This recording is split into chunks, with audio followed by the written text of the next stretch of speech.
We're live? Like right now? As in, if I talk, the people on Twitch will hear me? Oh gosh, that's terrifying. Hello, everyone. Welcome to a very exciting match of Final Fantasy VI Worlds Collide. My name is Gar, and I will be your one and only commentator for this evening.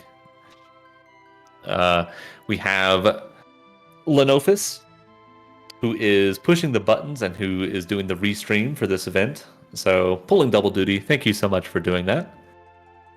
And last but not least, we have our two racers. We have Infinious and Kigalas, who are running in, what is this, round 3?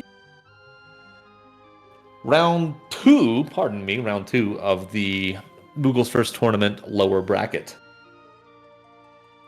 Very high risk race, because whoever loses this one is out of the tournament. So both of our racers are going to be trying as hard as they can not to get eliminated. And fortunately for you all, both of these racers are very, very good at what they're going to do. So you're going to have a great show tonight. That's true, Cloud. Lenofis is doing all the work. I like to talk, and talking is easy for me. So here we are.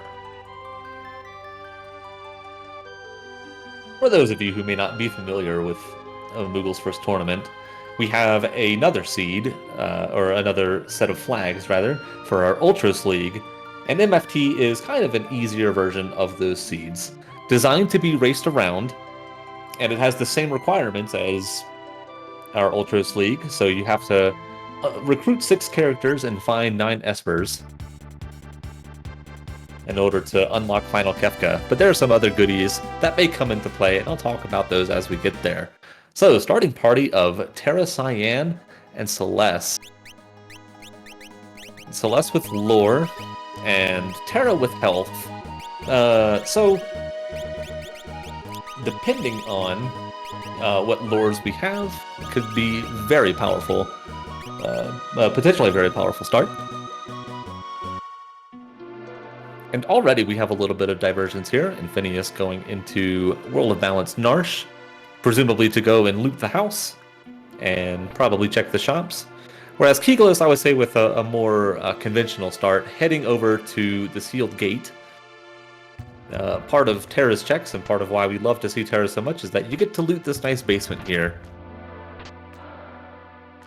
Unfortunately, I don't think that there was a whole lot of useful stuff in there, but the cave has additional goodies, so we'll see what we get in there.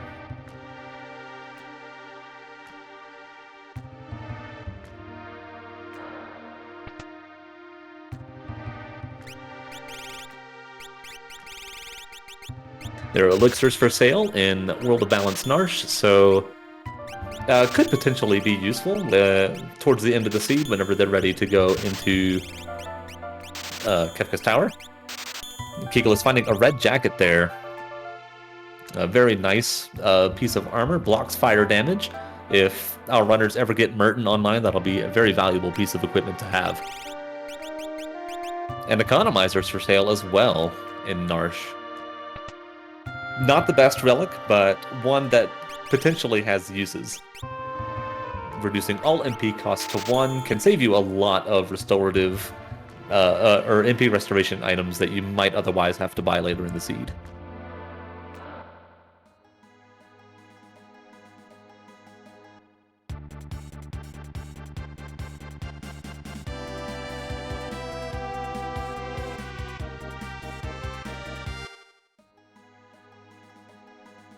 And Infinious.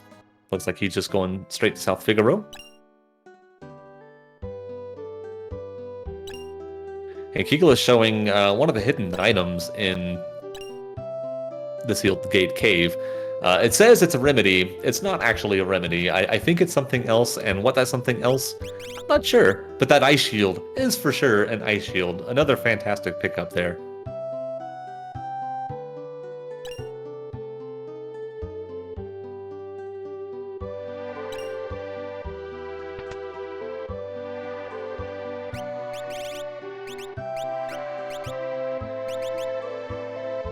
enhancers for sale there at that weapon shop. Enhancers are a very phenomenal weapon. They give you 7 magic power. And in this game, magic power is a very, very powerful stat.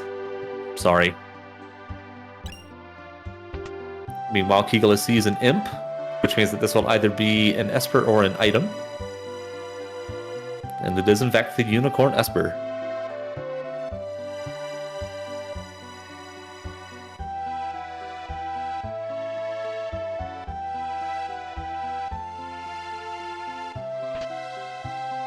One of the things that I'm noticing about this seed is that with this start, after your opening loot, which will, I think, mostly be the same between our 2 runners, there's a lot of diversions, and that divergence just got even more pronounced with that Edgar pickup. Edgar with the Magitech ability, perhaps the best ability in the entire game, gives him access to the almighty Tech Missile, which is only slightly weaker than Flare, but is a lot quicker, and it also sets the Seizure or the Sap status.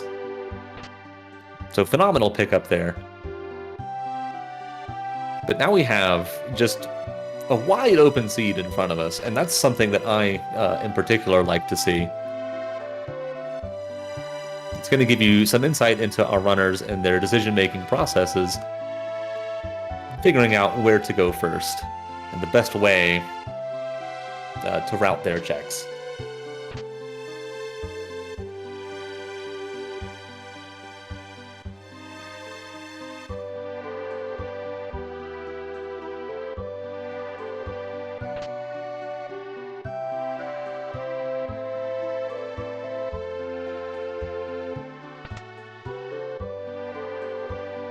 Kigalas wrapping up his shopping.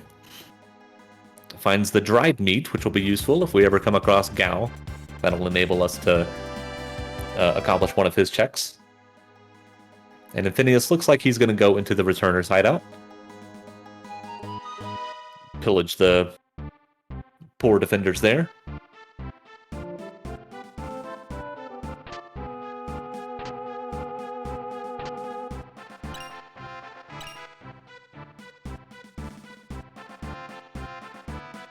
A very, very expensive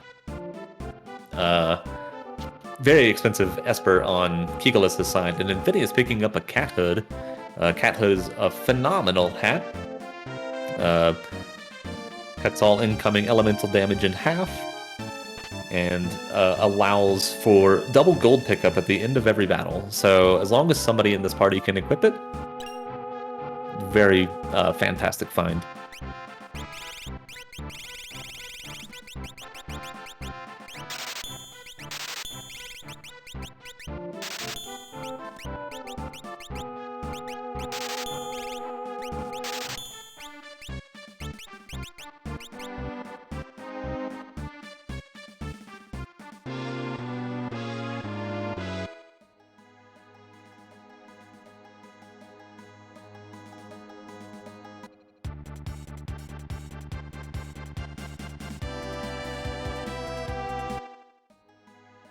Okay, looks like we may get the first check out of Infinious. Looks like he's going to head over to the Doma Siege.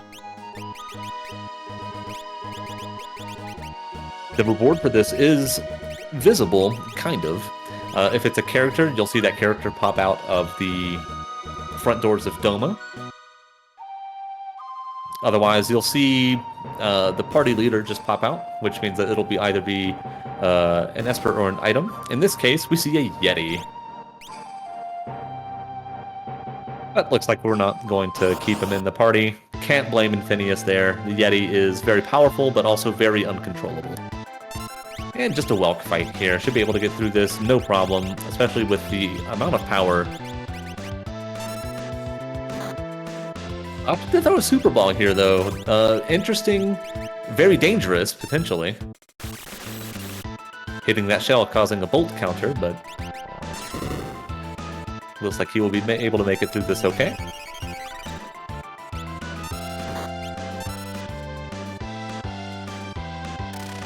Looks like Kigalas swapped over to the World of Ruin, picked up that Esper. Unfortunately, I didn't see what it was.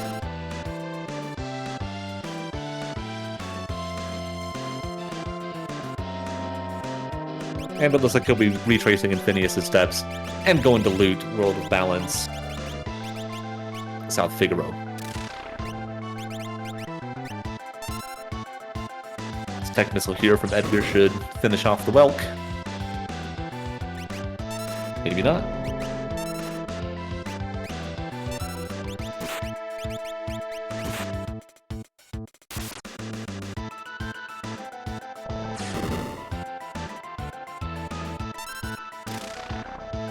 Oh, gets a second Gru, okay. Has a little bit more HP than I thought.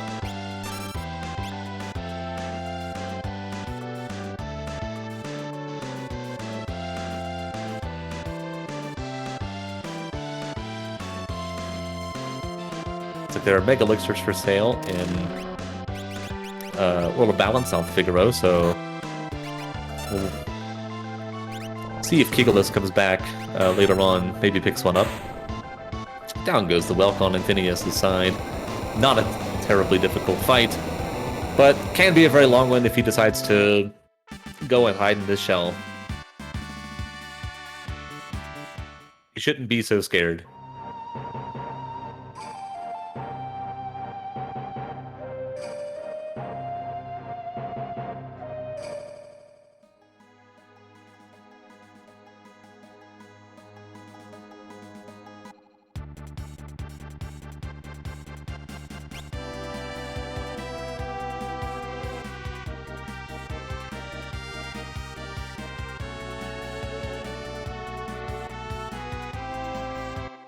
Okay, looks like Infinious is going to head over to the Figaro Castle.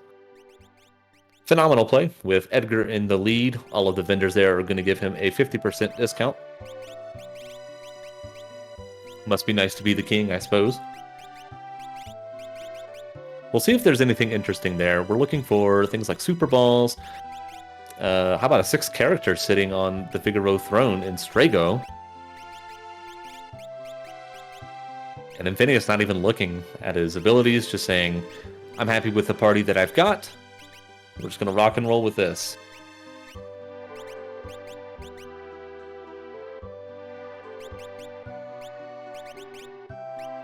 A Dragon Horn in that chest as well.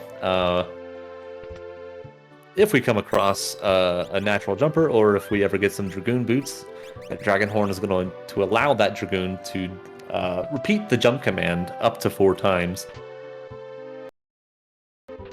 So potentially a very powerful option, but if we don't get one, we can always sell it. It sells for a decent chunk of change. And hey, how about Economizer in the chest? And cheap Mega Elixirs.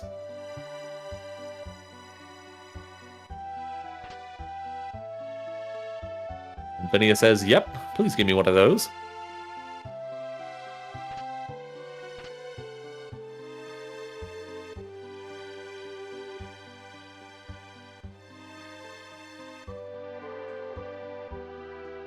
We have 6 characters, and we have no Espers to speak of so far. In my mind, it seems very likely that the skip is going to be... I don't want to say inevitable, but it's going to be a very high possibility.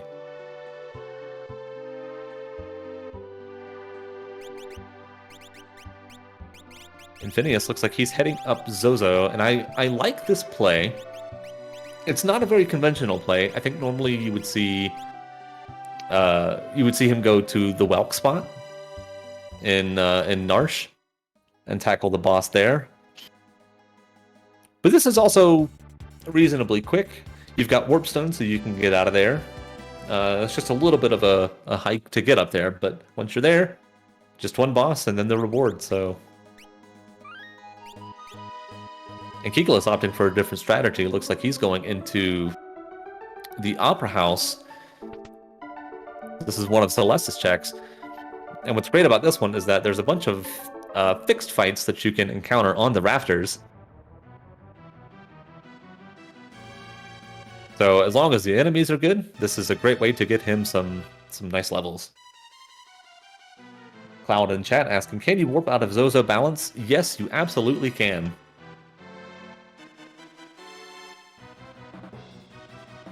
Not only can you, you should. Otherwise, it is a somewhat lengthy check to go back down. Oh, but there's Doom.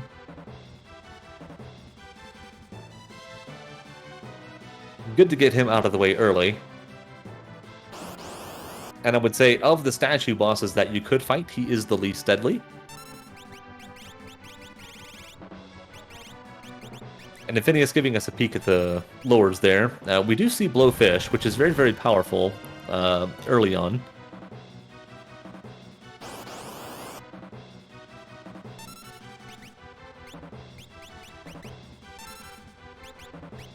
Oh, Kigalas getting some endgame enemies here.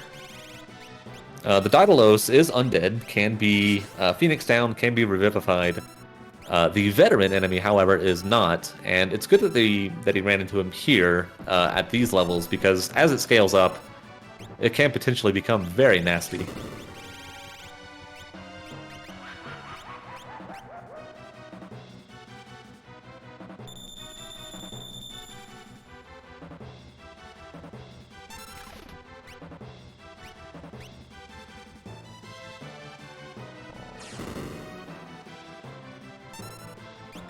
Looks like Kigalas found a pair of Dragoon boots somewhere.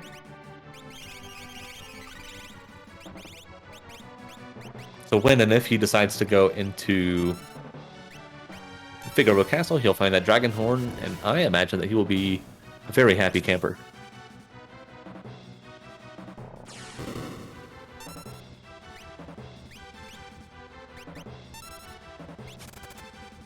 We have Doom Shaking Aura on Infinious' side. That puts up the image and reflect statuses, so you want to be careful. I know that personally I've gotten caught plenty of times where I queued up a spell and just happened to have it reflect off of him because I pushed him. I believe it's the 50% mark where he goes down.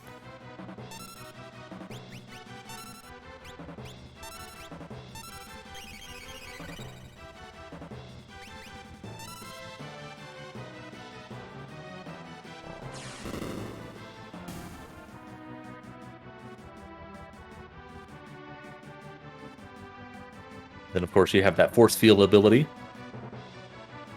Nullifies a random element.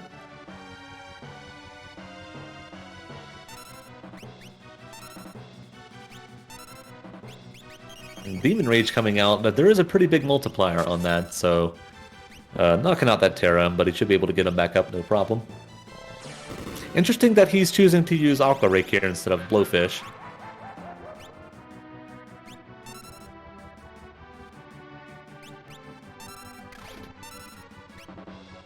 If I'm not mistaken, he has the, Yep. Ah, okay, and as I say it...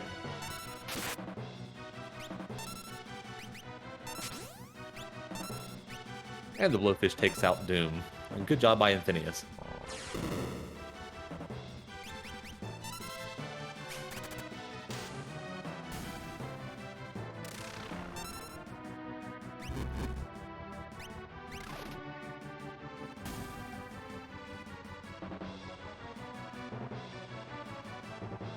Cozy. Unfortunately, a dead check there. But the Snow Muffler, terrific defensive piece of equipment. More or less makes you immune to physical attacks.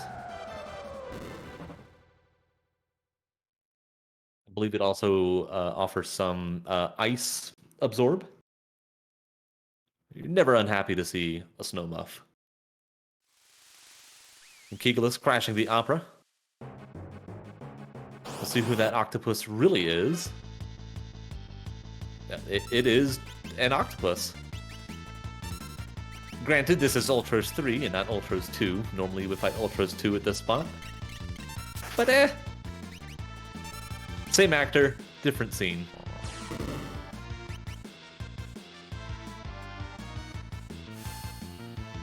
And meanwhile, Infinious heading into the Magitech facility. This combines 3 checks in one. You get the first 2, which can be either an Esper or an item, and the last one, which is guaranteed to be some form of progression. So either a character or an Esper.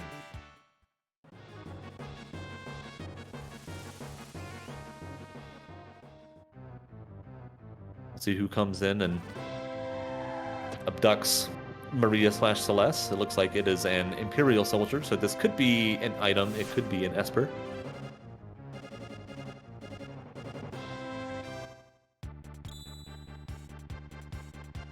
And it is the Bahamut Esper.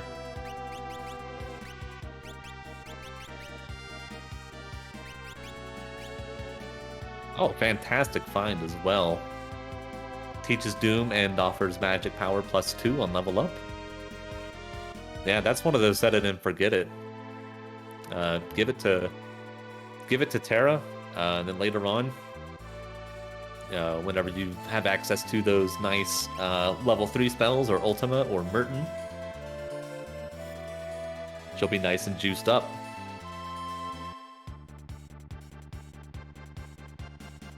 Over on Infinious' side, we have the Three Stooges, the Three Dream Stooges.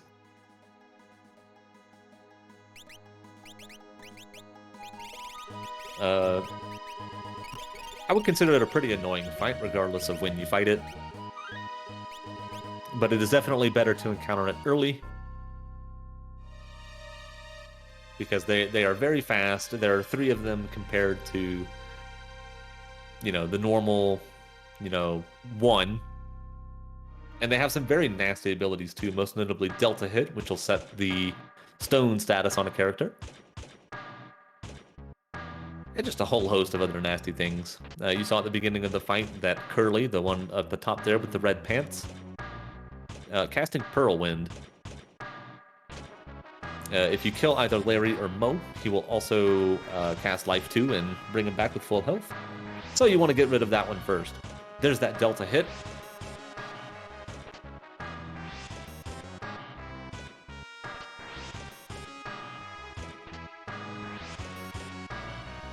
Oh, and Kigalas coming right behind them, also heading into the Magitech facility.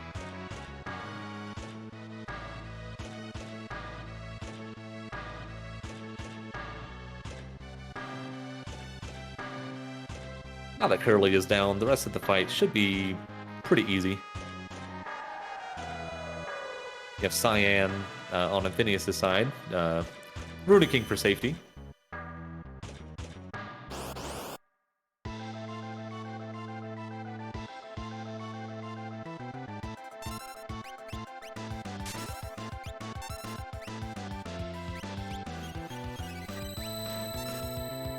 The one important thing to note, Cyan, it looks like Cyan is wearing the fixed ice, and has a pair of Dragoon boots. So gonna do some pretty high, if inconsistent damage. But Infinious doesn't have that. Infinious, I believe... Oh, okay, yep. That was quad 4s. Casually just knocking out Larry there, or excuse me, nope, that was Mo. Knocking out Mo there in one fell swoop.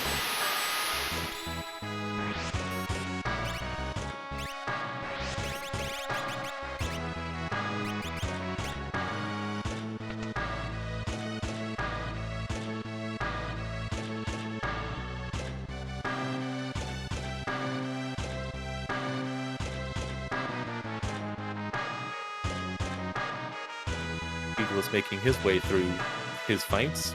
Also has Curly down, so should be able to mop this up easily. Hey, this is vaguely familiar.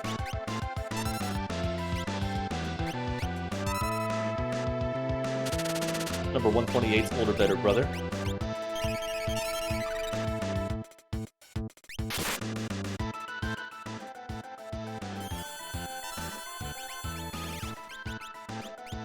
Again, this is one of those bosses that you would rather see sooner rather than later, but still not exactly pleasant. But Cyan high rolling again. Knocks him out, no problem.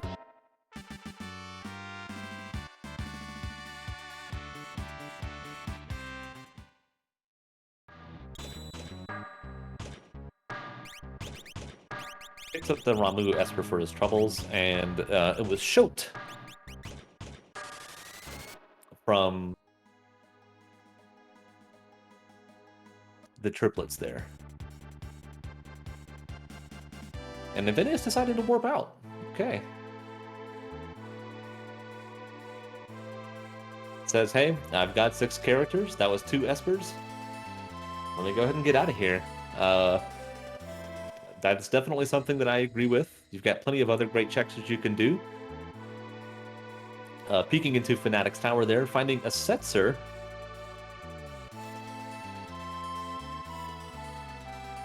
Not interested in the Setzer. Again, already got a 6. It looks like we're just going to go straight into the Dome of Dream.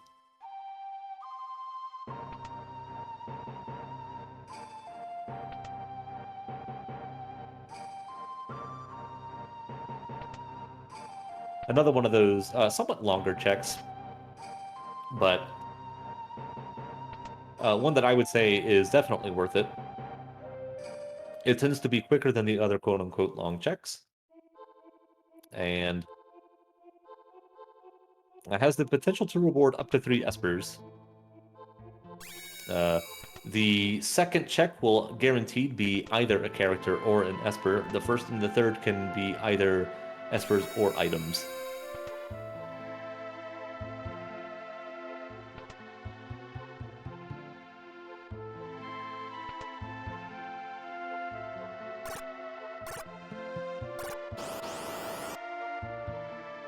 Kigalas took down his Inferno, rewarded with the Ramuh Esper. Unfortunately, there's not a whole lot to say about that Ramuh Esper, or about the Espers in general. But he is also warping out. Nobody interested in taking a ride down the Mode 7 minecart. And Infinious coming up against Tritalk.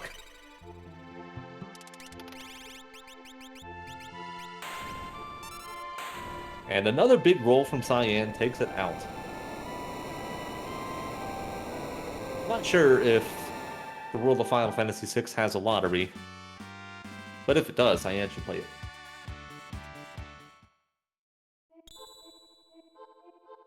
Ooh, it picks up a casual EXP egg there. Perhaps the best item in the game. Doubles all EXP that you get. And Infinious slaps that right on Edgar. Gotta buff up the king.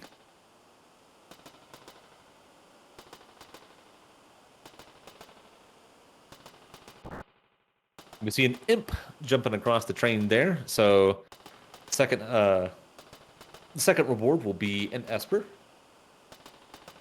The third will be sitting on the Dome of Throne, which again will be either an Esper or an item. Eagle is taking on the Welk.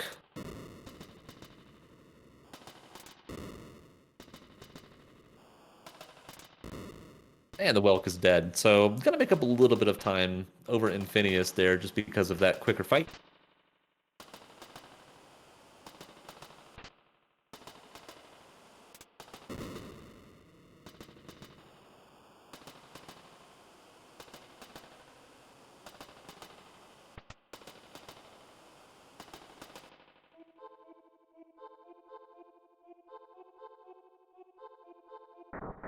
I'll be interested to see where Infinious goes after this. He will be, at the very least, 3 of 9, leaving the dream. More likely going to be 4 of 9. Tons and tons of checks available.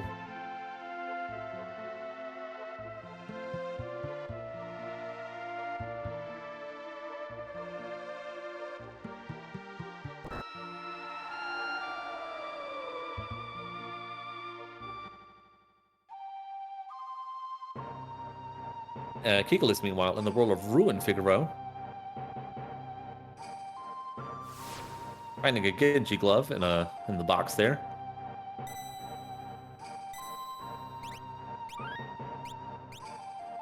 And hero rings for sale. And that's great because, just like in Figaro Castle, in World of Ruin, Edgar in the front of the party will also give you that same 50% discount. Looks like we do have some raiders from Javinator's channel. Hello, hello, everybody. Thank you so much for stopping by.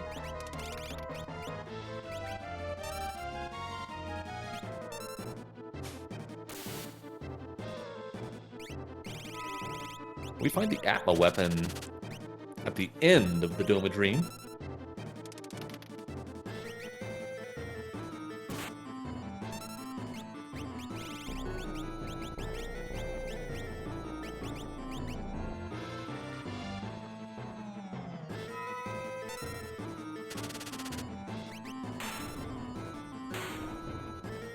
Down he goes.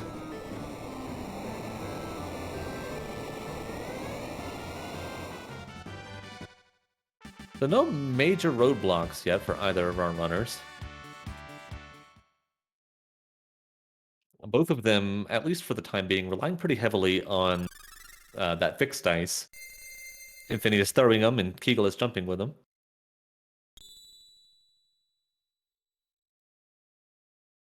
And Infinious getting the Fenrir Esper. Phenomenal find there. That'll be very important when it comes to blocking Calmness, and has some terrific abilities on it. Merton, Fire to 3. Both are exactly the kinds of things that you want to see, especially with that magic power +2 Esper and another pair of fixed dice sitting on the throne.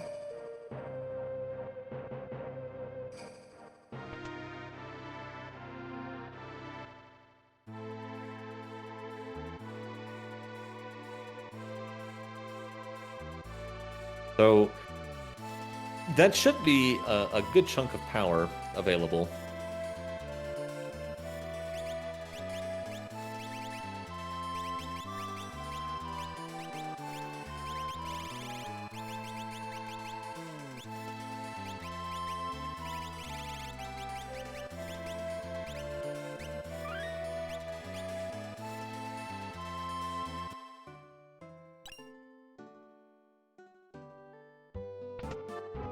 Kigalas in the Figaro Castle basement, doing all the looting.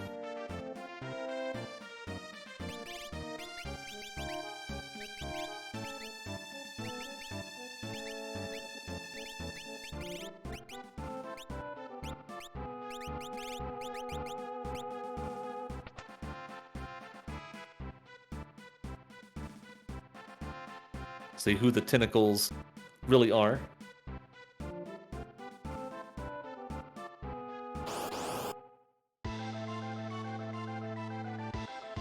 Nah, just cranes.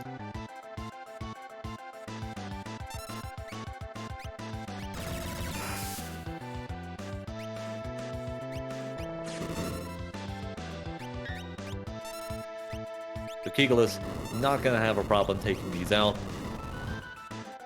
Even with the pincer attack. Even with them spamming all kinds of nasty AoE on their team. Just don't have time for that.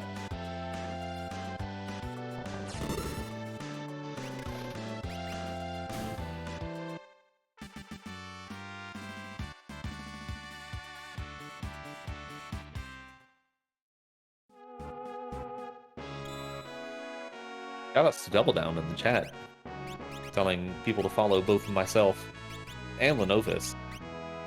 I'm going to agree with Lenophis. Don't follow me. You will regret it, probably. And if you're currently following me, well, you can let the rest of chat know how that's going for you. I'm just here so I don't get fined.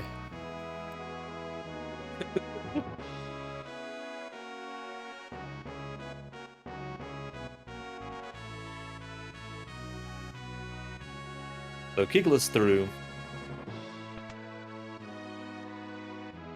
He will pick up his Strago here on the throne.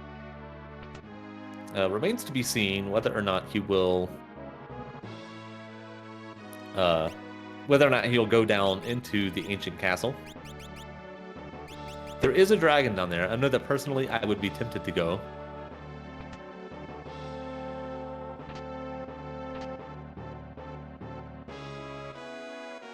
But it is a somewhat long check. You have to wait for the castle to submerge. You have to hoof it over there, and then once you're done, you gotta hoof it back up. The benefit is that there are 2 trap chests, and with 2 pairs of fixed dice, one offering becomes a very attractive option. So we'll see what Kigalas decides to do here. And Infinious right behind him. Going to find his cranes. Also, probably not going to have any issues dealing with those cranes.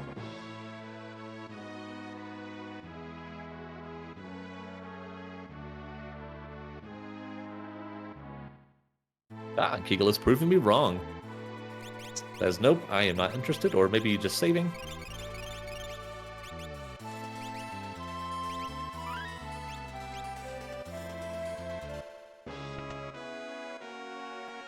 Kigalas proving me wrong about proving me wrong. Looks like he is actually gonna go do it.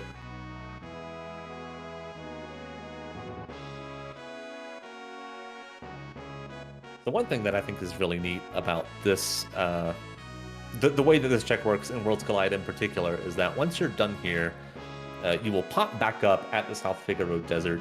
In the vanilla game, you'll go to the Cooligan Desert. You have to talk to the guy again and then come back if you want to go back here. And it's just a hassle.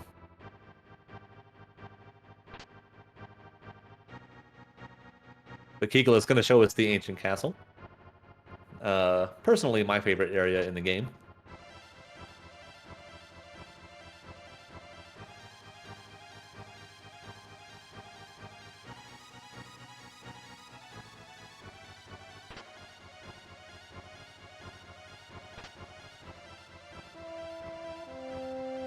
Finds the most valuable item, that rename card, worth its weight in gold.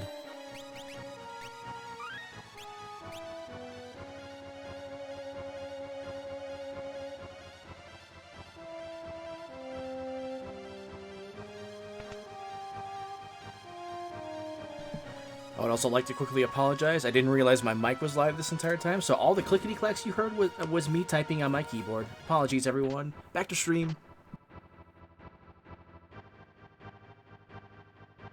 I do not forgive you. I'm just kidding. I'm not even sure if I heard any clickety-clacks, but... I would say that it adds to the ambiance. And just a Genji glove there. Really not what you want to see. But is going to find the dragon, is going to find a red one. And the red one, I don't believe, is going to be long for this world. Infinious finding the all over. And it was all over from there.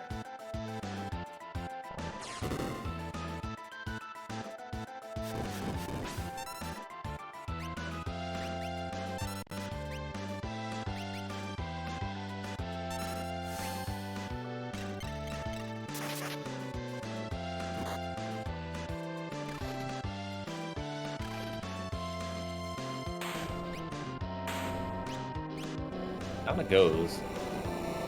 Thanks in no small part to the power of fixed dice and dragoon boots and the dragon horn. Such a powerful combination.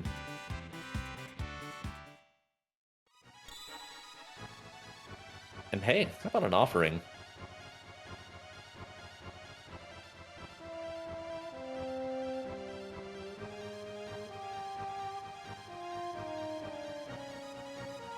So, Infinious going to be very happy finding that. Kigalas, maybe less so if he doesn't do Dome Dream. Probably worth a little bit less to him there.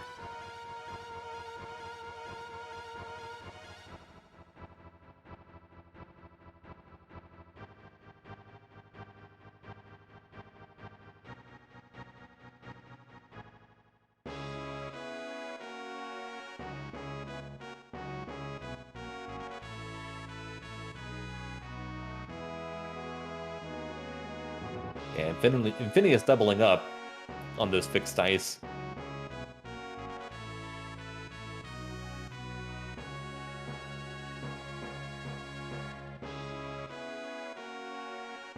Definitely going to be happy to see this one.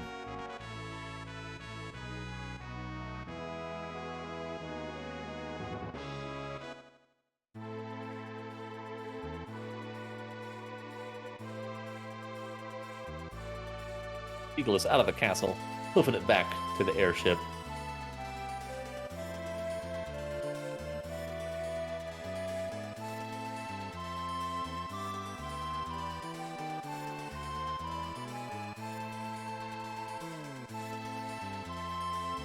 And looks like he's going to do a little bit of shopping. Infinious bravely slaying the red dragon. Going to bravely receive an offering.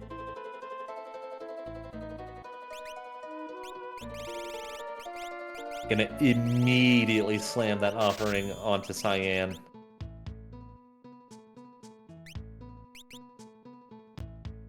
And Cyan is officially the dice-throwing juggernaut.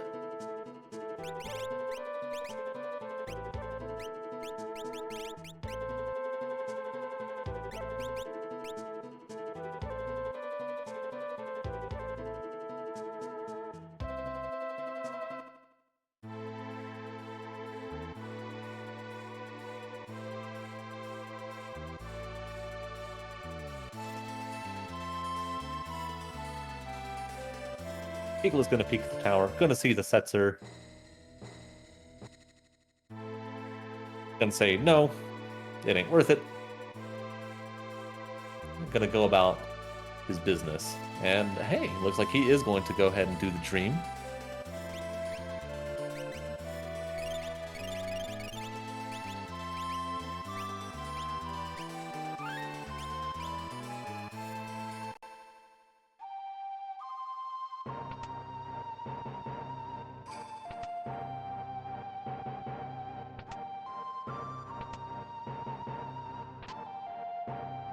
This is interesting.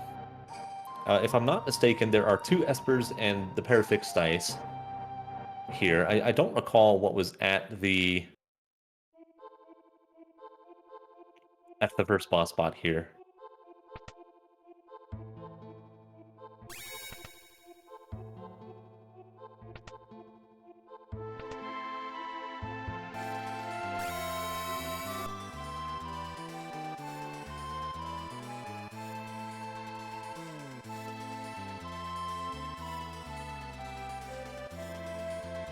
And yeah, well, we have a little bit of a break in the action. Give our runners to follow. That's twitch.tv/judge_Infinious and twitch.tv/Kigalas. Both of them putting on a phenomenal show for us. I'm very happy to have them featured on our restream tonight. Infinious finding out that the caretaker of the children there in Moogles is just an economizer.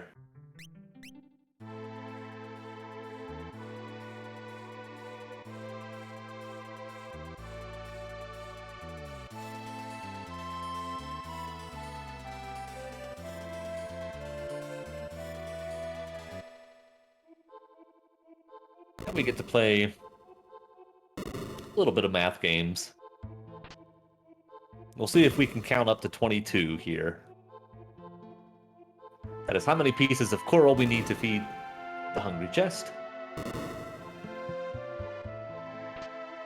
So the sooner we get it, and then the sooner we get to the chest, the better off this check will be. So, very high variance here, but has the potential to be very, very quick.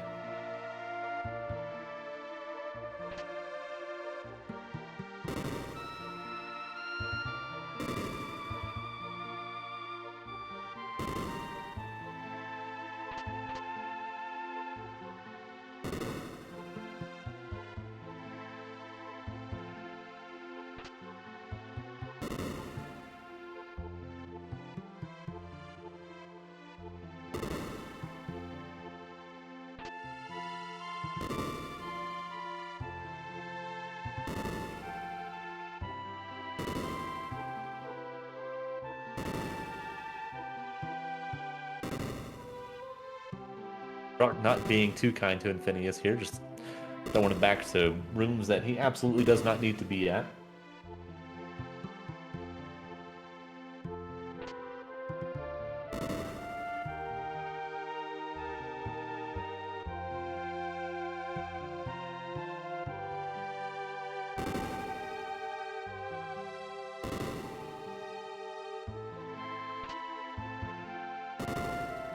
He should be coming up on his coral cap.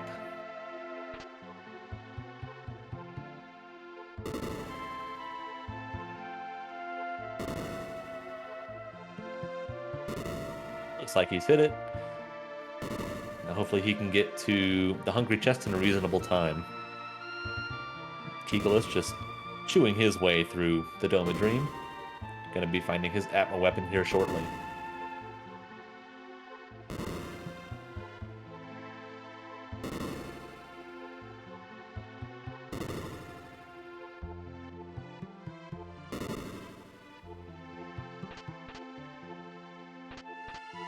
There we go. So pretty below average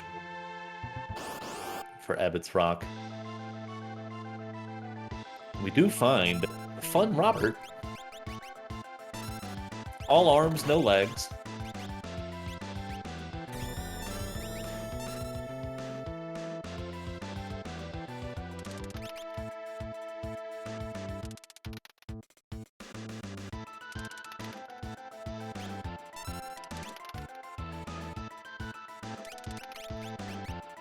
Here we see one of the major strengths and one of the major weaknesses of fixed dice.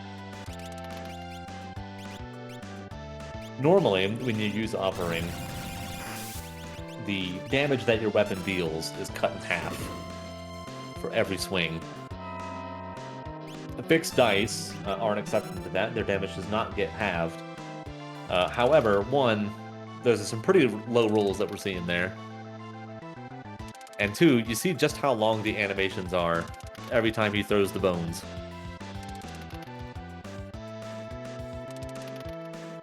It does a lot of damage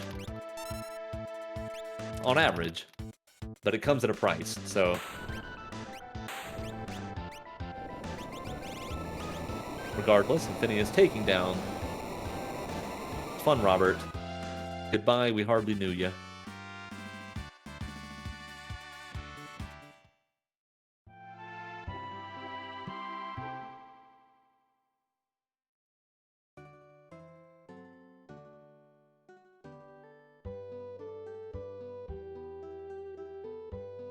I'm finding Sabin here.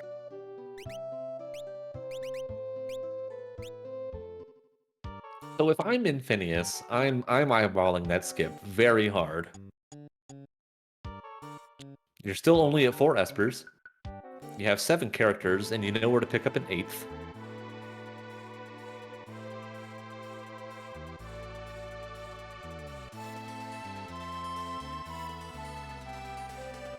We'll see what he opts to do here.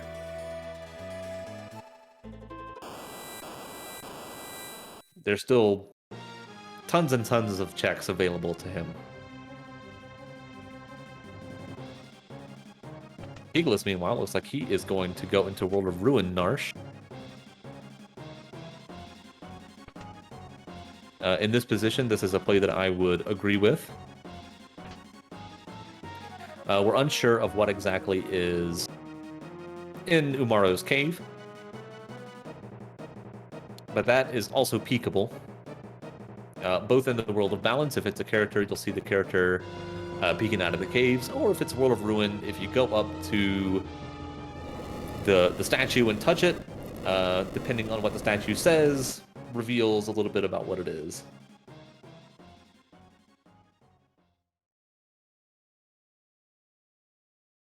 So, Kigalas gonna go up here, probably gonna fight a dragon, gonna go fight the boss at the Tritalk spot.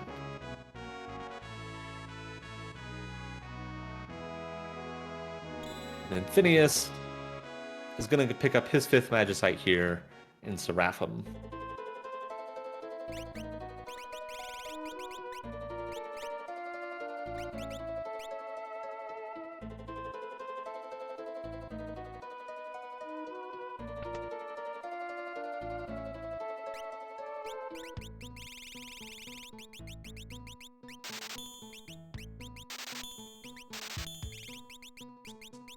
The one thing that I've noticed with this magic-heavy party is that nobody has found earrings yet.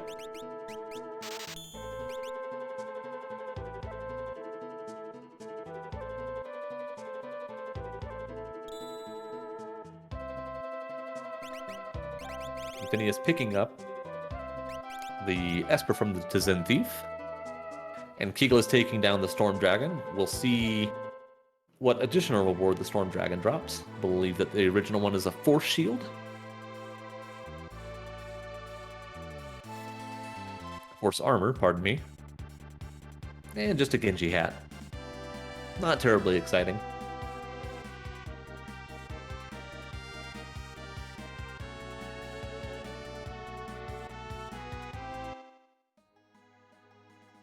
And it looks like we're gonna take a big jump off of a waterfall here. See what's swimming over the barren falls.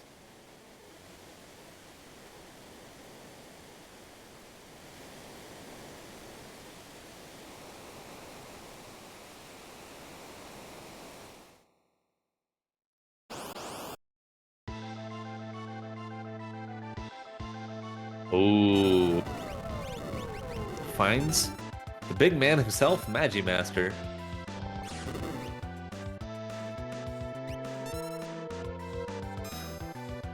Has a couple of things that are able to damage him. So should be able to get through it just fine.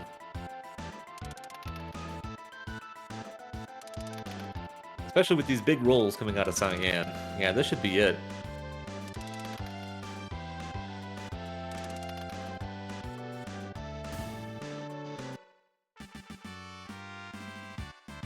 Well, as quickly as he appeared, he was vanquished. So, Infinious, very happy to see that. Just as happy to pick up his Mega Elixir.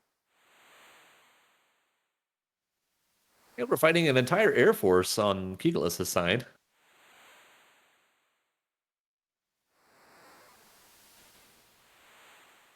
A very rude boss, generally speaking.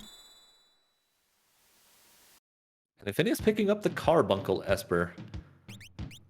Meanwhile, Kigalas casting Merton. We do have Merton strats online, it looks like. Merton, very powerful spell.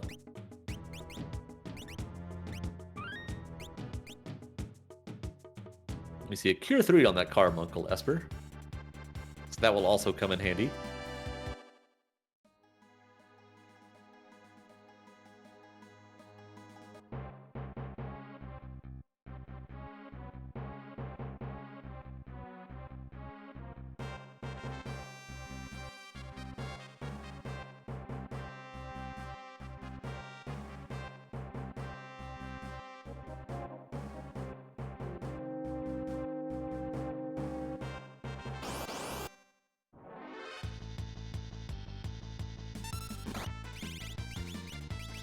Infinious finding a dragon.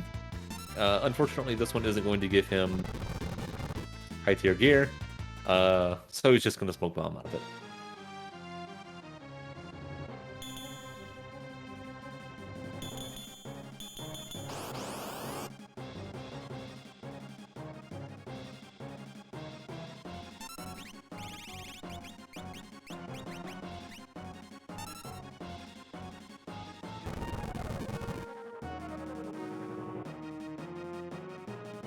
The Air Force giving Kigalas kind of a hard time here.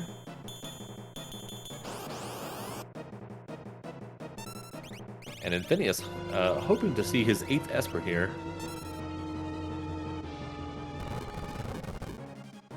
Doesn't even want to fight anything. Just gonna smoke bomb. Just wants to get through this check as soon as he possibly can.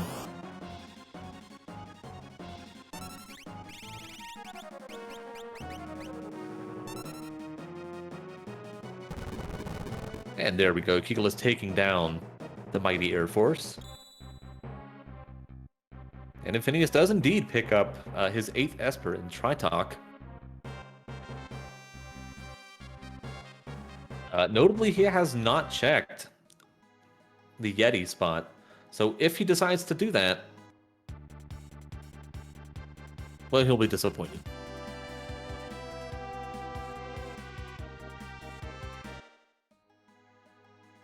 Just an ice shield there. Really not what you want to see right now. As Infinious is going to the world of balance. Gonna go do the Welk check. hoping for an Esper out of that one as well. And this is Go-Go in the cave, so Kigalas going to pick up what I believe is the 7th character.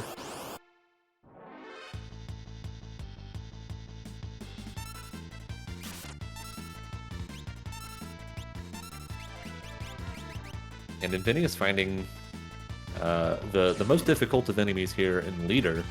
That axe is very deadly. You have to be careful. I'm not even sure if this is going to kill him. Leader has just a ton of HP. A whole swath of just really nasty offense. He can be like very, very troublesome for any party, regardless of their gear level. Oh, he's dead.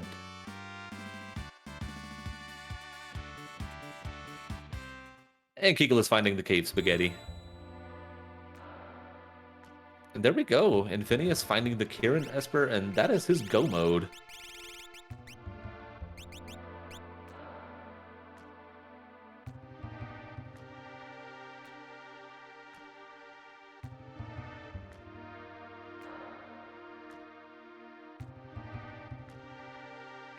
So it is interesting. Kigalas is still awaiting those last 2 Espers. So he is behind on checks, and it looks like Infinious is probably just going to make either a beeline towards the Opera House Dragon or just head straight into Kefka's Tower. But Infinious's offense isn't quite as good as Kigalas's, I don't think.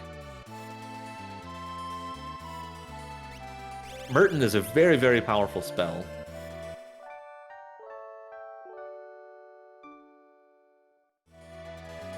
So we'll see if Kigalas can make up the difference here, but he's going to have to hurry.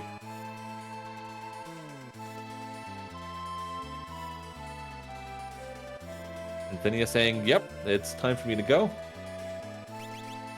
Let's jump in.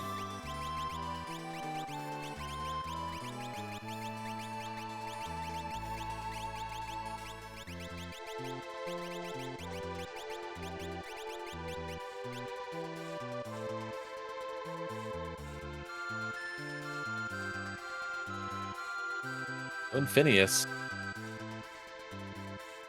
sorting out his party basically right at the 56-minute mark.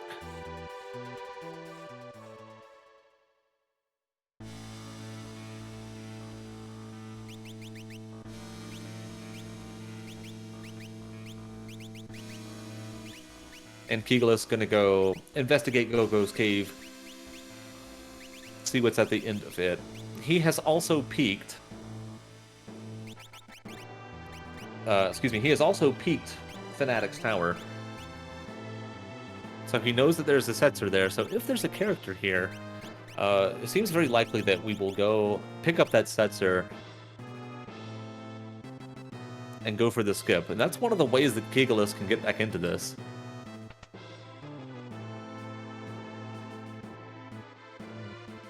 Just gotta hope for some nice Chancellors here. We do not want him to get knocked off the bridge too often.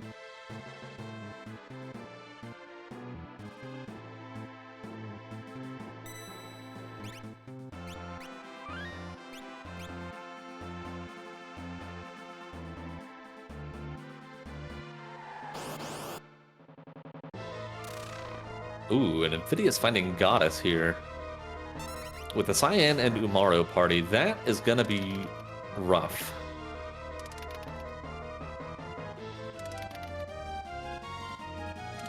Unless specifically this attack kills her.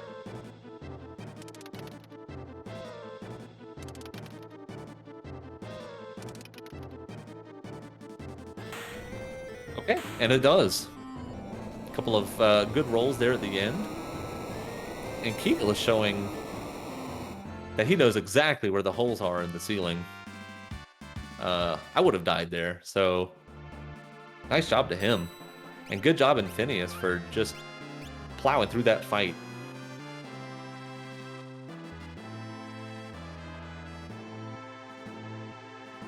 And just a Genji armor there for Kigalas. That's really unfortunate.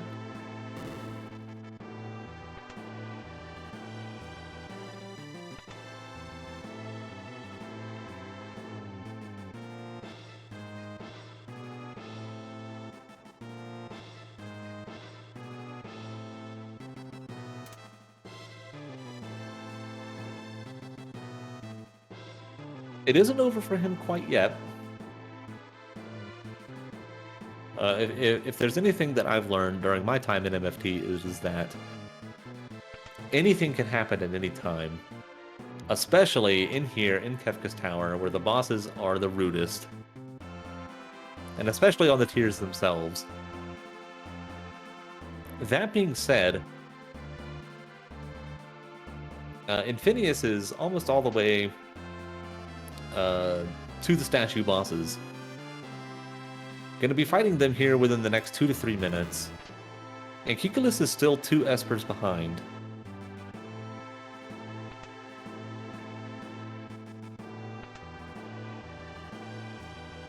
Gonna go in the World of Balance Narsh. Gonna go find his esper here. But he's got to find that last one.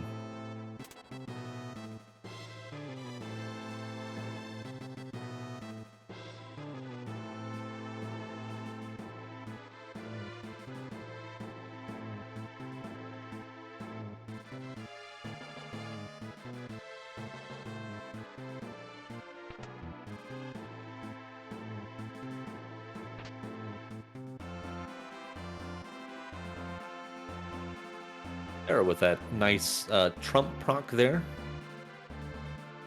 Giving us the instant death on leader.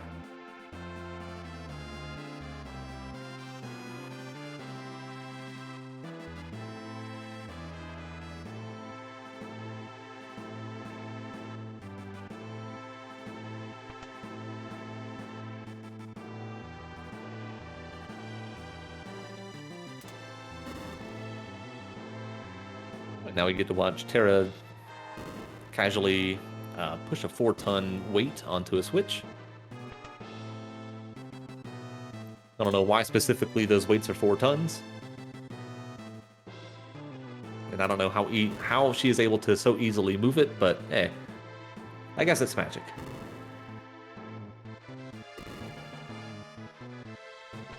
Looks like Kigalas went to the top of World of Balance Narsh, didn't see what was there.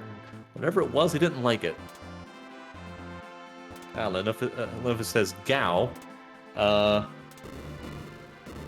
Yeah. Hard to blame him for not taking the Gao there.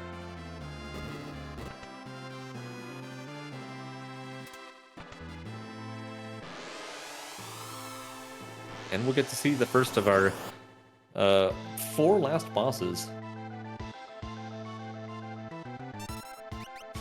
And it's just a number 128. We already ran into Inferno. This is his younger and less capable brother.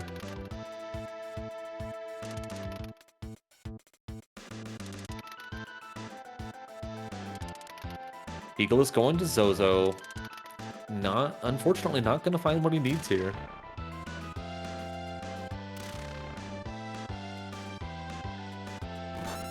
I believe this was just a snow muffler, so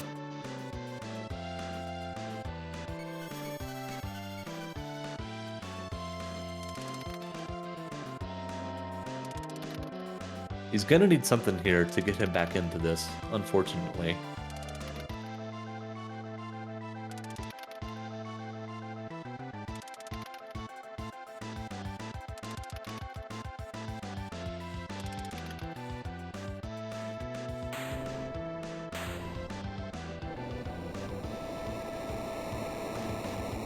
Now goes number 128 for Infinious.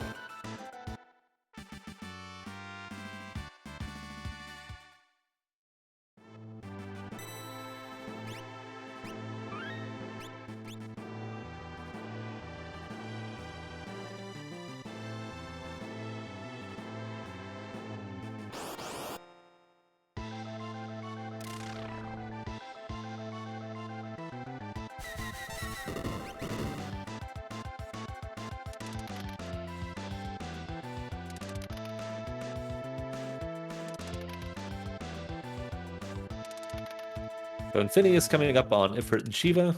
Not a very difficult fight.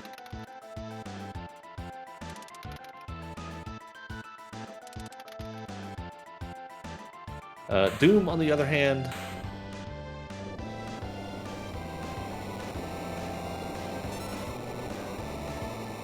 Might give Kigalas a hard time. With Merton, maybe not. Infinious is done with his middle path. Only has 2 more bosses remaining.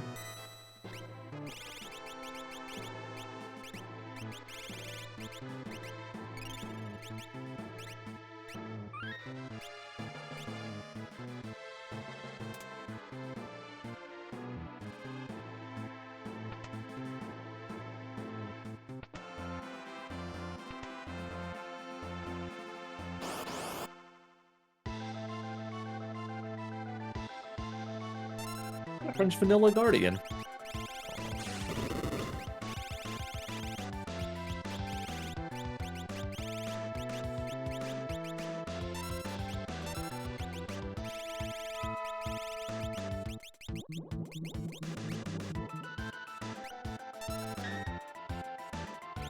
Using Merton there is a good call. Guardian is going to be weak to water, just like a lot of other robots are.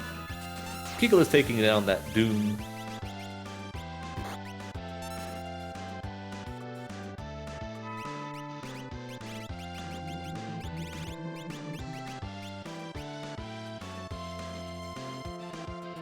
He's going to get his How Cozy.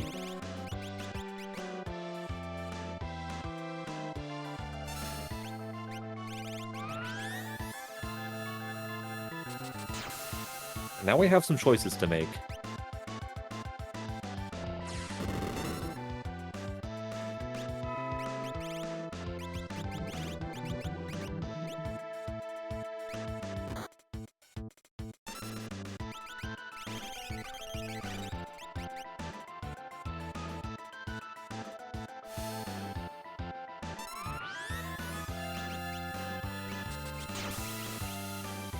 Eaglet's gonna go peek Moogles. Once again, not going to like what he sees here.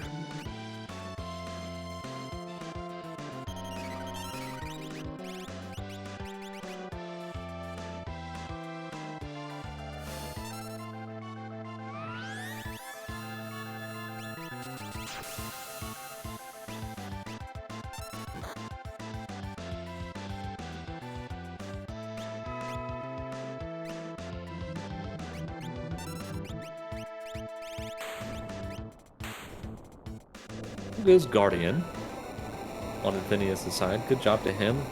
He tends to have a whole boatload of HP.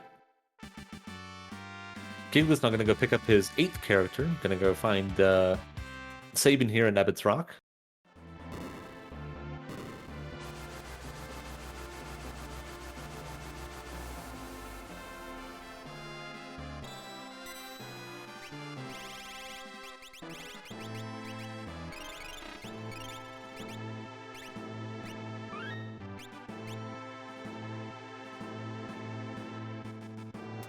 And Infinious just has one more boss before he is ready to tackle the Tears.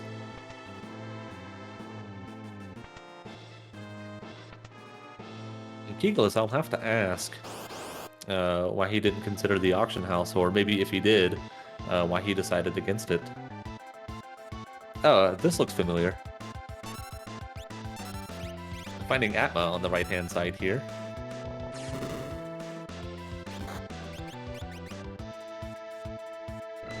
See, Strago had that shock, so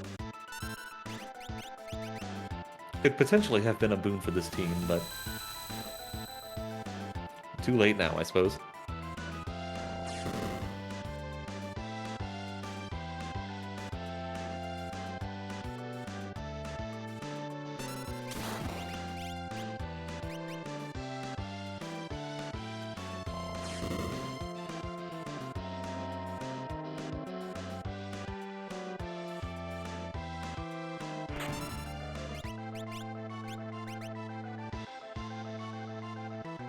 Very fortunate there that Fire 3 coming out.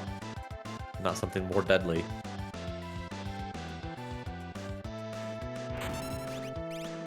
Once again.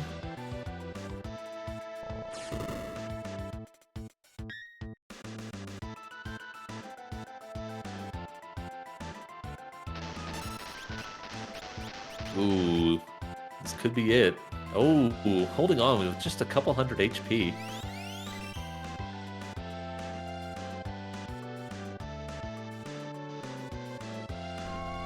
Down goes Fun Robert for Kigalas.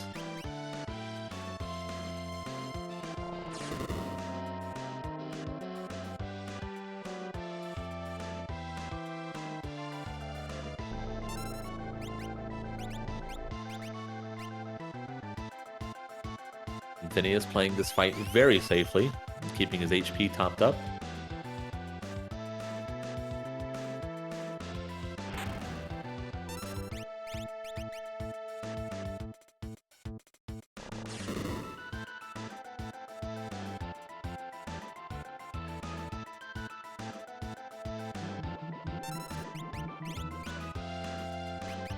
Alright, Kigalas gonna go into World of Ruin to Zen. Gonna find his final Esper. Now he is at 8 characters. He knows about the 9th. It'll be interesting to see if he winds up heading up Fanatic's tower to go and get that Setzer and accomplish the skip.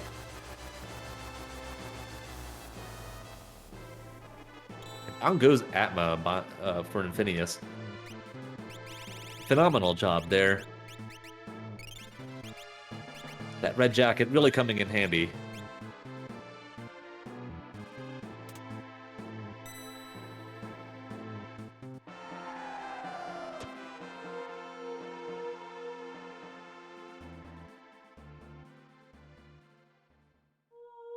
And Infinious on the switches. Right around the 1:11 minute mark.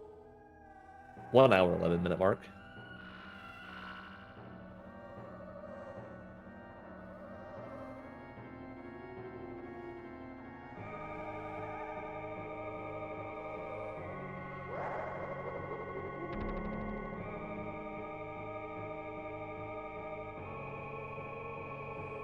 Kigalas is now in go mode.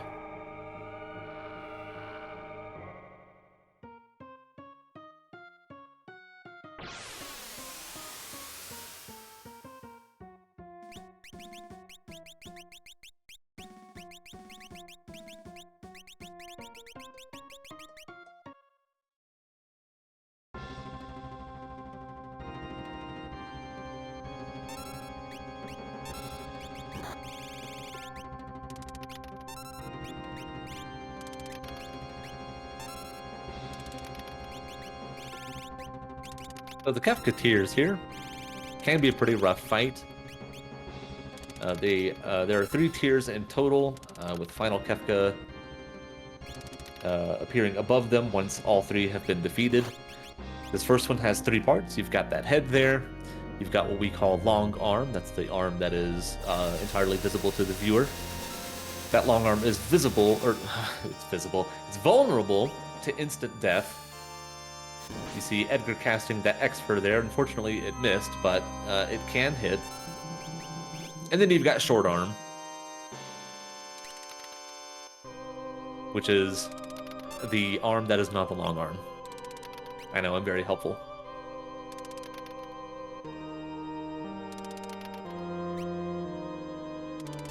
Typically, what you want to do for this is use some kind of instant death attack on the long arm, then kill the head, and then kill the short arm. The reason why you want to do that is because if you kill the head last, he'll use Quake upon dying. Quake is very, very nasty. Normally around a couple thousand points of damage to your entire party. If you're not floating, and normally you're not floating.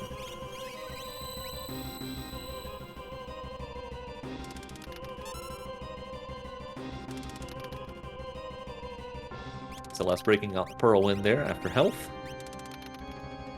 A great way to get everybody topped back up.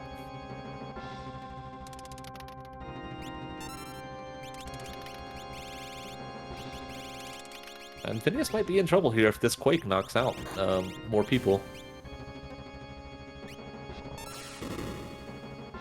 But didn't kill the head quite yet, so...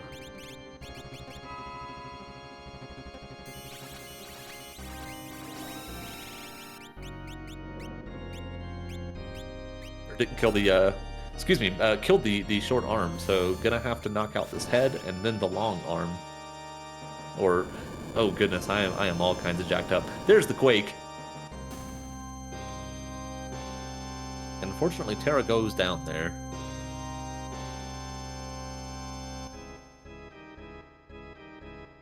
But Infinious doesn't want to reset, so gonna keep going.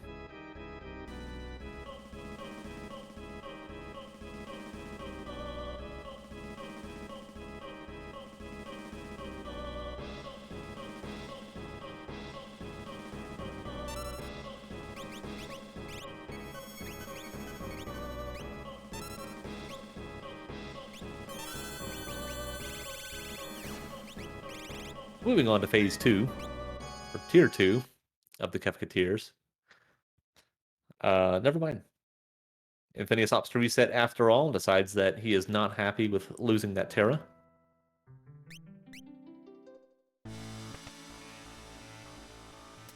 And Kigalas in the tower. I didn't see exactly when he went in. I'm going to assume that it was about the 114 mark.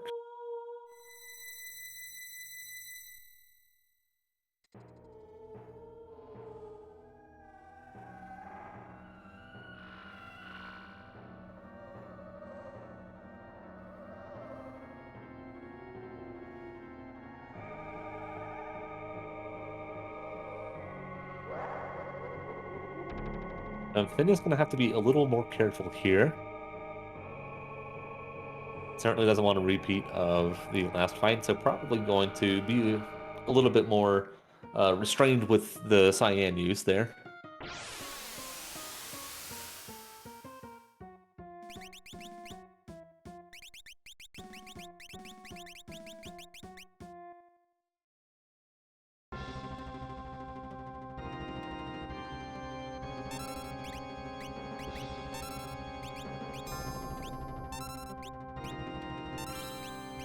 They're going to attempt to cook the goddess.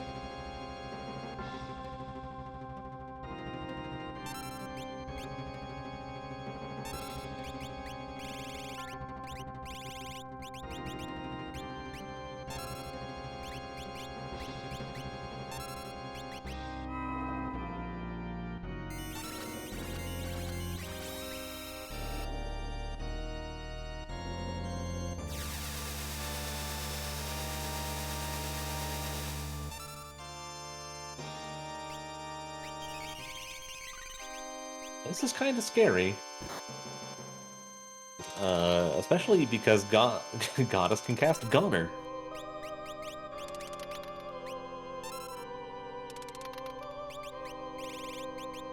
Kigalas gonna take the wipe there. Unfortunate.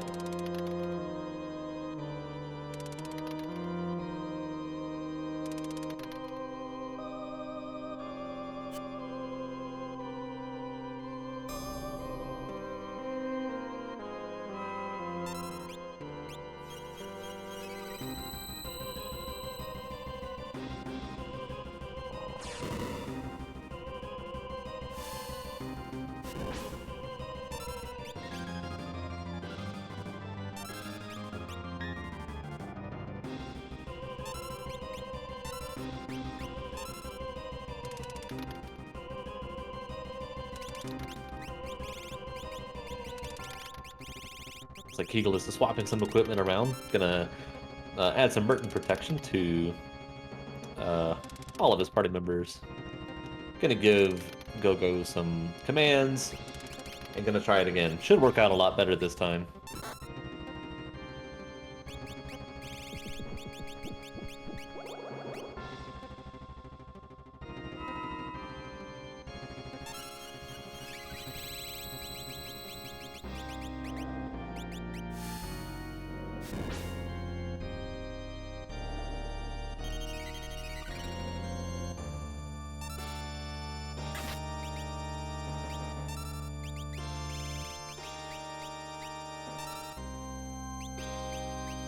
Infinious being very careful with the tier 1 fight this time. Has the long arm down already.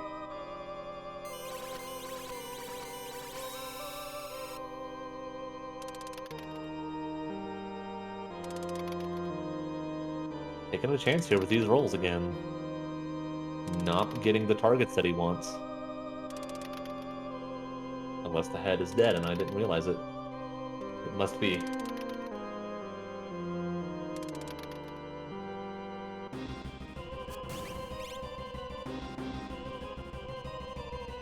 Okay.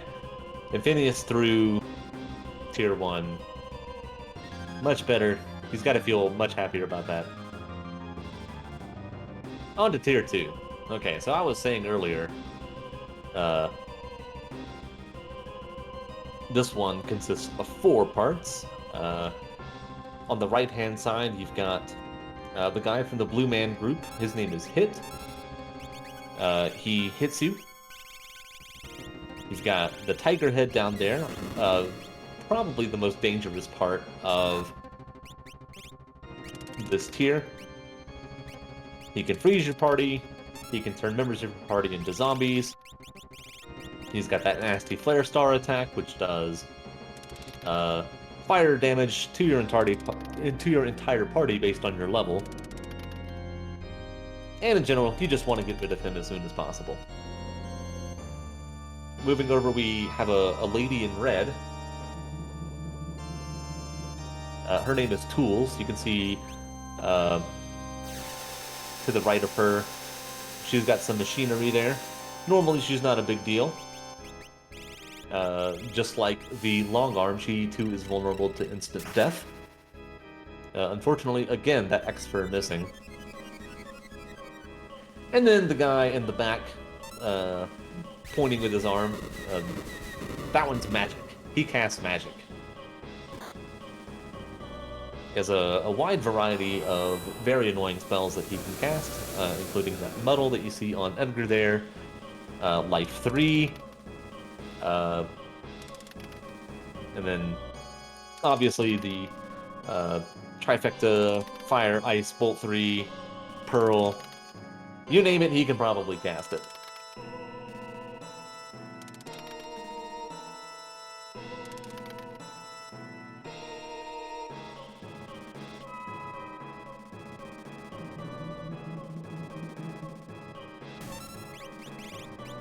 So, magic is vulnerable to mute. He'll stay muted for the entire fight and won't do anything until you kill him, in which case he will do any number of 0 to 1 quarters and 0 to 2 dispels in your party. And he'll start doing that once you get him below 10,000 HP. Tiger is weak to ice. Hit is vulnerable to stop. And like I said before, Tools, vulnerable to instant death. It also means that you can hit her with fractional damage attacks, so if you really wanted to cast Demi and Quarter on her, in theory they would hit.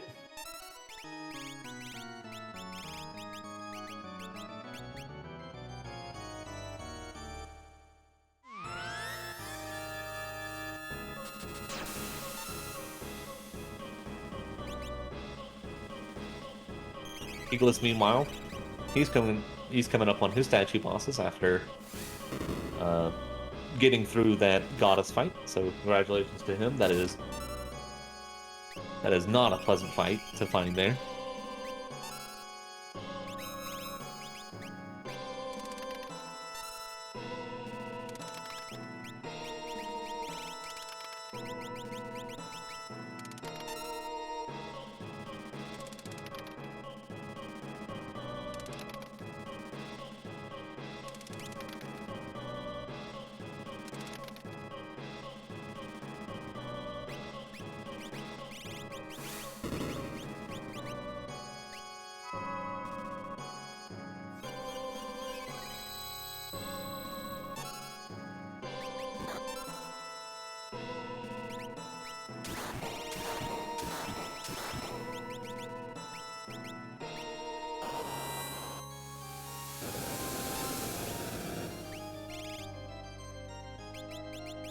Unfortunately, Terra going down again for Infinious here.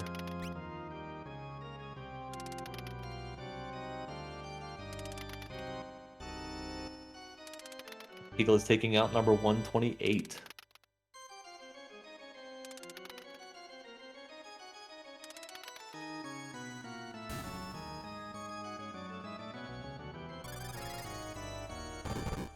Edgar finding a mutant, casting it.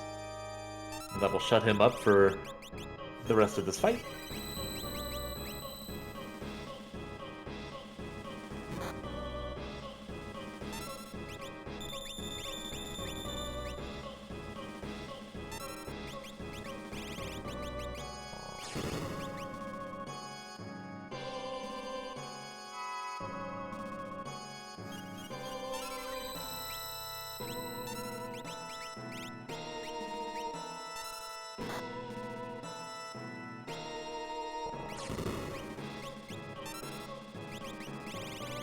Pretty soon here we're going to see the 10 hits come out of hit. And it does exactly what you think it does.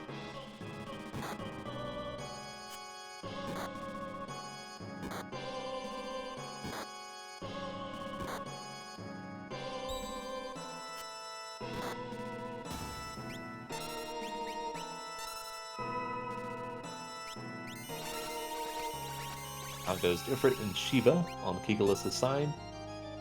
I'll be interested to see how he deals with the Atma.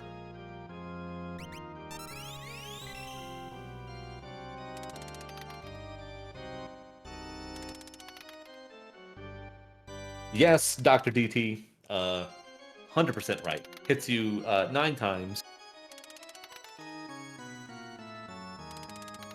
Definitely not 10. And certainly not 11. 12 is right out.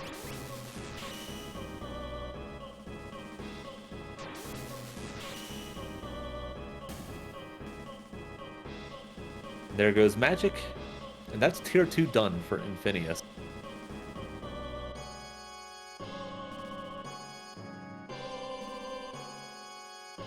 So he's moving on to tier 3. Tier 3 has 2 parts. It's got that cool looking guy laying back, just relaxing. And then it's got a floating lady's head. The guy laying back, his name is Sleep. And the girl's name is Girl. Girl has 10,000 HP. Girl absorbs every element. Girl will cast either Pearl Wind or Calmness, which is not the same as Sleep's or Rest's Calmness. Hers just puts you to sleep.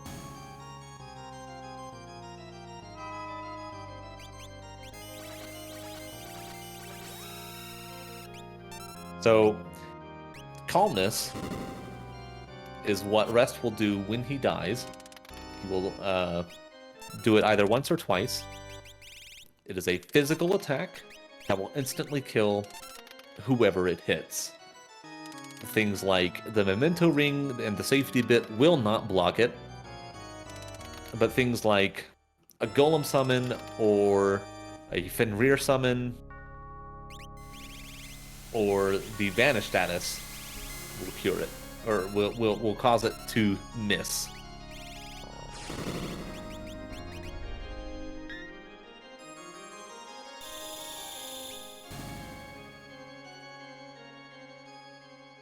You see there, he cast it twice. Celeste blocked it the first time. Edgar was not quite so lucky. So he will be left face down in the sky. As we move on to the man, the myth, the legend, Kefka.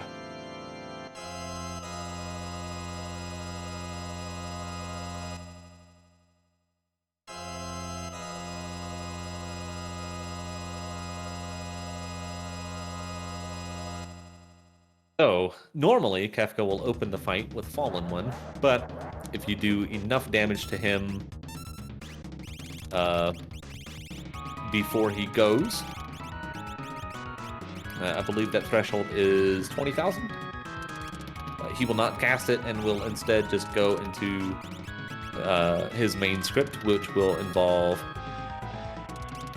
Havoc Wing, which is a very nasty physical attack, which will probably one-shot whoever it hits.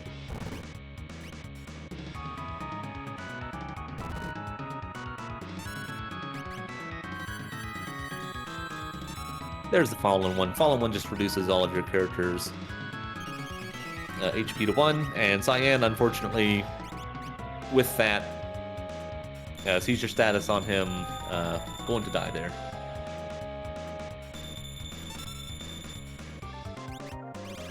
And Kigalas, unfortunately, had to reset out of the Guardian fight. Another nasty one.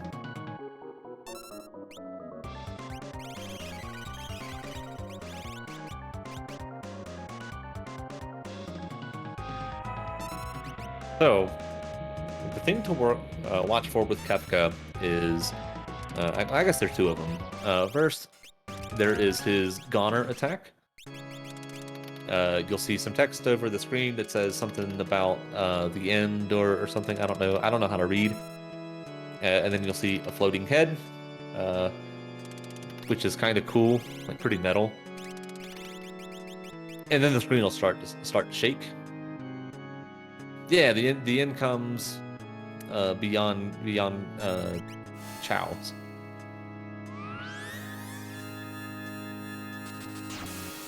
But during this Goner phase, while he is charging it up, he will not counter any attacks. So this is when, ideally, you want to unload as much damage into him as possible before he casts his Goner. Goner is a party-wide damaging attack. Is blocked by magical defense, so yeah, not usually too scary. Expect it to do around 1,000 damage to the party. But don't even have to worry about that. That is Infinious closing out the match with the cracked POW on Final Kefka. He will be our winner this evening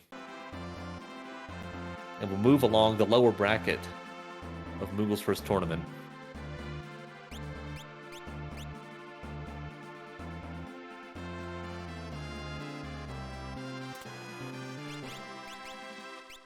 Let's see if we can't get him in here for an interview.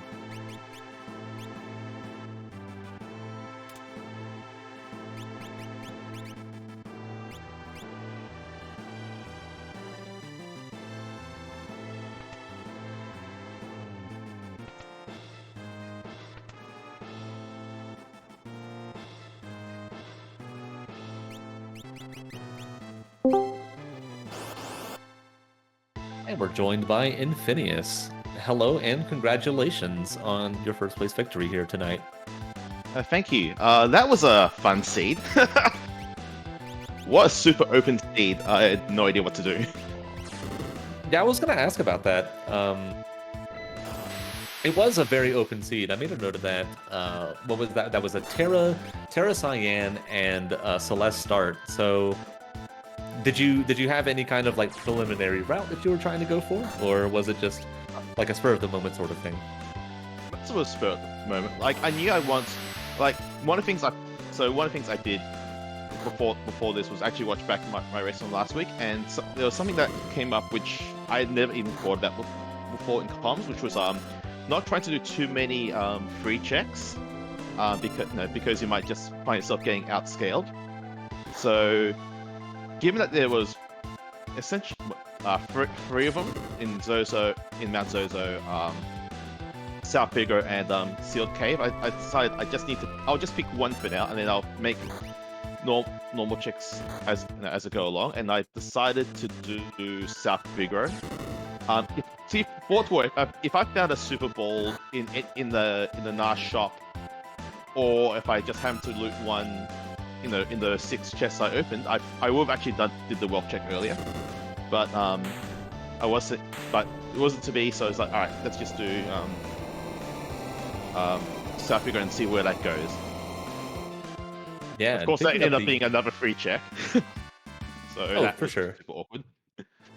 But I mean, you can't be So- too upset about finding Edgar with Magitech there. No, it was not upset about that at all.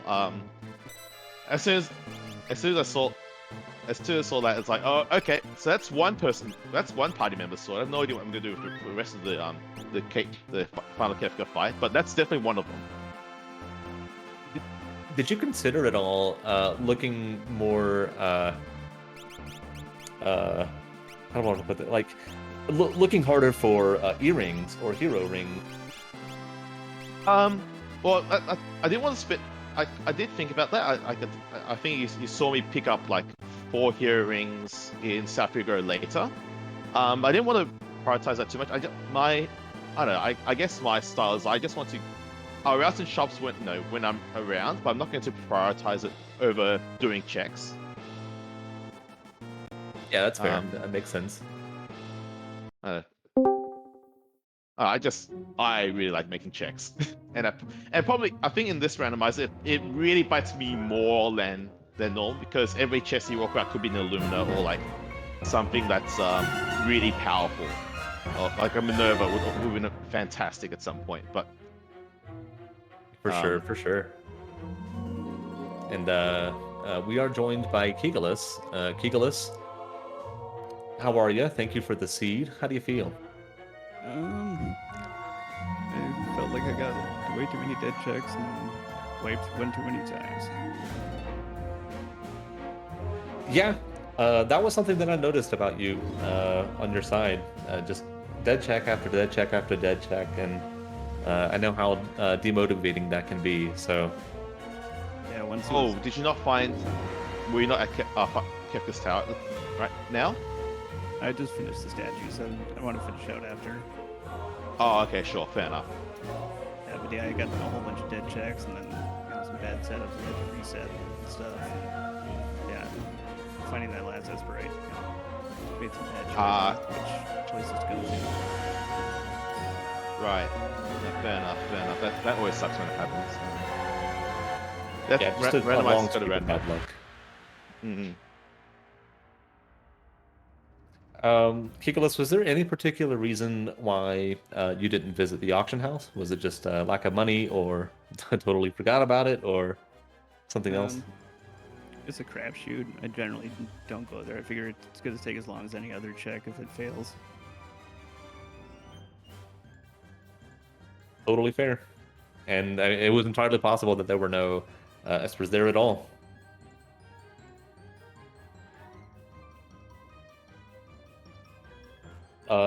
So for Infinious, how did you feel after picking up that offering? And the So obviously I went deeper because obviously as soon as I saw the second set of fixed dice, I was like, okay, I guess I'm going to go out of my way checking for things like Genji Glove and offering. No, so I'm going to open more chests. So it's like let's just go. I know there's at least two. There's two monster box chests in an ancient castle. So let's just go that way. Okay, that one's not your Arrowverse. So that's a title. That's nothing. Oh, that's just I have no idea where that's from, but that doesn't give anything. Oh, I'll just do the dragon one here. Oh, hello, offering. Hooray! yeah, I know that No, you had both pairs of fixed dice at the time. I think you had just found the Genji glove. Yeah, because the Genji glove was the dead check from ancient cave, Yes. ancient castle. So it's like that was the first like if the sea wasn't telling you do fixed dice, that was it. I do want to point out though that Kigalas wound up finding a pair of dragoon boots. Kigalas, where did you find those? I totally missed that on your stream. I think I bought those real early when I went to Albrook, right after doing Terra's first check. Okay. Yeah, I know you had them super early, but I did not see you buy them. And I knew that there was a dragon horn available. Yeah, I did get the horn later, but having Cyan, it was like, well, I want to do him physical, so why not just throw some boots on him and do that? Yeah. That makes total sense to me. Yeah, and then he could wear the dice, so that, carried me quite a ways. Until, Merton shenanigans backfired and set him on fire and killed him and whatever. Yeah, I do like seeing the Merton strats out of you. That was always super cool to see. But yeah, like I said, there's too many dead checks. I mean, I got so many near the end. It's like, okay, I don't want to do Lead River. I don't want to do Burning House. I know that, this place is, or I knew that, Fanatic's Tower was a character. I didn't want Gao, so it's like, just give me an Esper. Was the skip at all on the table for you? I know that you had peaked Fanatic's Tower. You saw the sets are there, and I know that at one point you did have 8 characters. I think that's when you went into the tower. All right, if I had done Kevket and Arsh and gotten Gao, then I would have gotten the skip. But yeah, I mean, I knew once I ducked out of that, I was like, well, I'm probably not going to get it, and it's like, and then everything just kind of crumbled. For sure. So I have to ask, since it sounds like Kigalas actually did it, what was actually at Sealed Cave? I opted not to not go there at all in the end. Sealed Cave was an Esper. I do not recall which one. Okay. Unicorn, maybe? Yeah, it might have been. Okay. I do know that there wasn't a whole lot of valuable things in the Imperial camp. Yeah. Yeah. Okay. Yeah, that was the thing that was burning in the back of my head, was that if Kigalas did opted to full clear this first, which is a reasonable option, if there was something really good there, I probably lose. But I think that's the gamble I'm okay making, compared to the route I end up taking. I want to say I picked up an ice shield down there. I do believe you did. Yeah, that's correct. Okay, that wasn't too bad. That's not too bad, because I think I also picked up ice shield somewhere. I think I had 2 ice shields in the end, because I know someone ended up learning learned ice 2 in the end. Through ice shield as opposed to anything else. I don't remember where though, but I think I ended up with 2 ice shields in the end. I think I had 2 also, but you must have gone somewhere else and found one. Yeah. So, Infinious, you are going to move up into round 3 of the lower bracket. You will face off against either Golden Shocker or Cosbot, whoever is the victor of that match. Do you have any thoughts about that so far, or? Interesting, because I think I sent Cos down to the lower bracket, so I guess in that sense I gotta feel confident about that, and I have a positive record against Golden Shocker in another randomizer, so there is that too. So, be sure to tell him that. well, I only tell him if I have to play him. So But having said that, that's probably not a fair comparison, since at all. So, given that I think he had only spent a couple of months playing that randomizer, I've been playing that randomizer for years, so kind of not fair. Yeah, maybe not, but it's still fun to talk a little bit of trash. Yeah. I guess. And Kigalas, unfortunately, this is the end of your time in Moogles' first tournament, but what was your experience like overall? Did you enjoy it? Did it make you a better player, do you think? Oh, it absolutely did. I mean, I have my general flow now for how I run a seed, and it really, helped me set me straight and got me, on the right track for sure for what I need to do. Because I mean, I was terrible in season 1 of Ultros League, and now I'm, kind of feel like I sort of know what I'm doing. So. Yeah. It was really close between the two of you for like the majority of the seed. Infinious only really started to pull away towards the end there. And honestly, I thought that you could catch back up because you had like Dragon Horn, Dragoon Boots, Jump with Fixed Dice, and Merton. And he just had Octo Fixed Dice. So. Yeah, I knew I had the offense. Is just like I said, too many dead checks. At the end, I mean, I forget how many, but yeah. Yeah. Well, Squack McQuack was rooting for you in the chat. I just wanted you to know. Oh, that's good. Okay. Well, do either of you have anything else? Any final memes to share before we let you go? I'd just like to thank you guys for putting this on. Yeah, thanks to you, Garth, for doing Cons, thanks for Nifus doing restream, and thank you for Thomas for actually setting up a beginner like tournament kind of thing, because this was something I've been wanting to do for a while, and again, starting off, I had no idea what I was really doing, but this has been very helpful.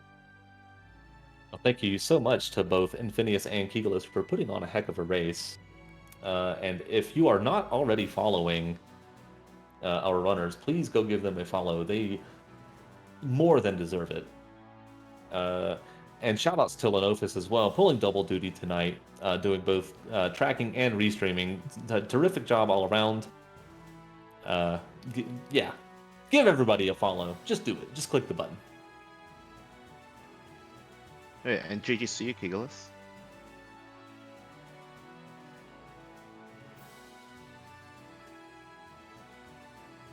Thanks, and GG to you.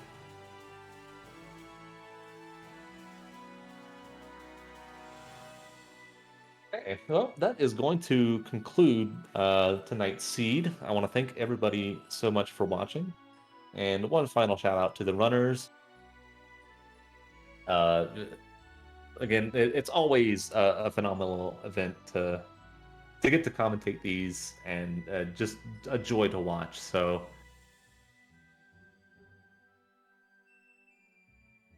once again, we'll have Infinious going up against the winner between Golden Shocker and Cosbot.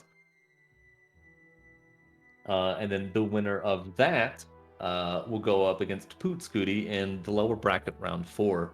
So some more terrific races on the horizon. But otherwise, that's going to be it. Once again, I've been Gar. Thank you so much for watching, and I hope you all have a great evening.